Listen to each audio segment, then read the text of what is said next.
வணக்கம், welcome to Chitra Murali's kitchen. இன்னைக்கு என்ன பார்க்க போறோம் அப்படின்னு பார்த்தீங்கன்னா, முள்ளங்கி சாம்பார், அப்புறம் கோஸ் வந்து பட்டாணி போட்டால் கறி பண்ண போகிறோம். அதுக்கப்புறம் வந்து இன்னைக்கு கேரட்டு, அப்புறம் சக்கரவள்ளி கிழங்கு, பரங்கிக்காய் இது மூணுத்தையும் சேர்த்து நம்ம ஒரு கீரி தான் பண்ண போகிறோம். இன்னைக்கு தைவள்ளி கிழமை அப்படிங்கிறதுனால கீரி தான் பண்ண போகிறோம். ஃபர்ஸ்ட் வந்து இந்த பக்கம் முள்ளங்கி வேக வச்சிருக்கேன். முள்ளங்கி நல்லா வெந்துடுது. இதுக்கு நம்ம புளி தண்ணியை சேர்த்துடலாம்.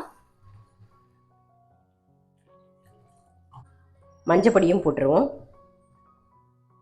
சாம்பார் பொடியும் சேர்த்துடலாம். நான் ஒரு 3 டீஸ்பூன் சேர்க்குறேன். உங்களுக்கு தகுந்த மாதிரி நீங்கள் பார்த்து போட்டுக்கோங்க. இப்போ இதெல்லாம் பச்சை வாசனை போக நல்லா கொதிக்கட்டும். அந்த பக்கம் வந்து நம்ம புளி தண்ணி விட்டுட்டு சாம்பார் பொடியும் போட்டு அது நல்லா கொதிச்சுட்டு இருக்கு.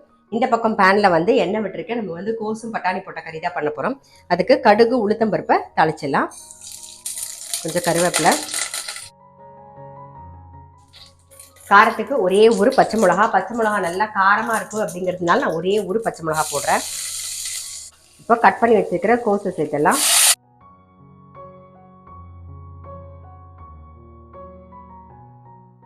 இது கூடவே ஒரு கைப்பிடி பட்டாணி சேர்த்துக்கிறேன்.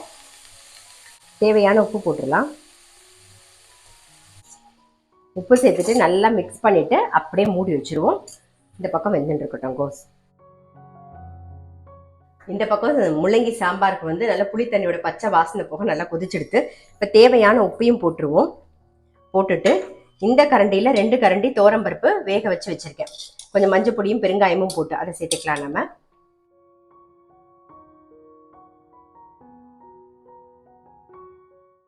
சாம்பார் நல்லா கொதிக்கட்டும். அதுக்குள்ளே என்ன பண்ண போகிறோம்னா, நம்ம வந்து கீரி தான் பண்ண போகிறோம். அதுக்கு வேக வச்சுருக்கிறதுலாம் என்னென்னு பார்த்துடலாம். பாருங்கள், முந்திரி பருப்பு, அப்புறம் கேரட்டு, பரங்கிக்காய், சக்கரவள்ளி கிழங்கு இது எல்லாத்தையும் கொஞ்சமாக பால் விட்டு வேக வச்சு ரெடியாக எடுத்து வச்சுருக்கேன். இப்போ இதை நம்ம விழுதாக அரைச்சி எடுத்துன்னு வந்துடலாம். அரைச்சாச்சு. இன்னும் கொஞ்சம் பால் விட்டு அரைச்சிக்கலாம். அரைச்சாச்சு நம்ம கீக்கு. இப்போ என்ன பண்ண போகிறோம்னா, இந்த விழுதை வந்து இந்த கடாயில் சேர்த்துடலாம். இன்னும் ஒரு டம்ளர் பால் விட்டுக்கலாம். நல்லா கொதிக்கட்டும். இதில் மிக்சி ஜாரில் ஒரு டம்ளர் பால் விட்டு அரைச்சாச்சு. அதையும் சேர்த்துருவோம். நம்ம அரைச்ச விழுதியும் சேர்த்துட்டு பாலும் சேர்த்து நல்ல ஒரு கொதி வந்துடுது. இப்போ ஏலக்காய் பொடி சேர்த்துடலாம். தேவையான சர்க்கரை,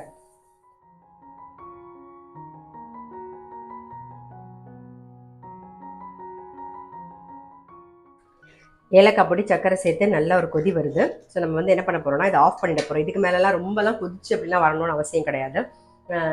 ஏற்கனவே முந்திரி பருப்பெல்லாம் போட்டு அரைச்சதுனால நம்ம வந்து நெய்யில் முந்திரி பருப்பெல்லாம் எதுவுமே வறுத்து போட வேண்டிய அவசியம் கிடையாது. அப்படியே அந்த கீரை வந்து நீங்கள் சூடாகவும் சாப்பிட்லாம், ஜில்லுன்னு சாப்பிட்லாம், நம்மளுடைய விருப்பம் தான். ஸோ நம்மளுடைய கேரட், ஸ்வீட் பொட்டேட்டோ, அப்புறம் பரங்கிக்காய் போட்ட கீர் வந்து ரெடி ஆகிடுது. அதை ஆஃப் பண்ணிவிடுவோம். இந்த பக்கம் சாம்பாரும் நல்லா கொதிச்செடுத்து, முள்ளங்கி சாம்பார் நல்லா கொதிச்செடுத்து அதுக்கு தாளிக்க மட்டும் தாளிக்கணும். இந்த பக்கம் கோஸ் கறி நல்லா வெந்தெடுத்து பாருங்க, நல்லா வெந்தெடுத்து கோஸ் கறியும். கோஸ் கறிக்கு தேங்காய் சேர்த்துடலாம். அது கூடவே கொஞ்சம் பெருங்காய பொடியும் சேர்த்துக்கலாம். அவ்வளோதான்.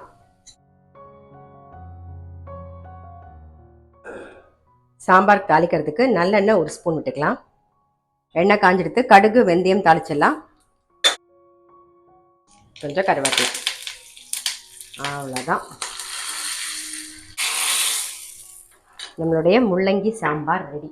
இன்னைக்கு என்ன ரெசிபின்னு பார்த்துருப்பீங்க. முள்ளங்கி சாம்பார், அப்புறம் கோஸும் பட்டாணியும் போட்ட தேங்காய் போட்ட கறி, கேரட்டு, பரங்கிக்காய், அதுக்கப்புறம் சக்கரவள்ளி கிழங்கு இது 3 சேர்த்த ஒரு கீர். ரொம்ப ரொம்ப சிம்பிள், நல்லா டேஸ்டியாக இருக்கும். இந்த மாதிரி கீர் ட்ரை பண்ணி பார்க்கல அப்படின்னா டெஃபினட்டாக ட்ரை பண்ணி பாருங்கள். நான் இன்னைக்கு வந்து முந்திரி பருப்பு போட்டிருந்தேன். நீங்கள் வேணால் முந்திரி பருப்பு, பாதாம் பருப்பு எல்லாம் போட்டு வேக வச்சுட்டு அரைச்சி பண்ணாலும் நல்லாவே டேஸ்ட்டாக இருக்கும். ஸோ கண்டிப்பாக ட்ரை பண்ணி பாருங்கள். நான் அடுத்த வீடியோவில் சந்திக்கிறேன்.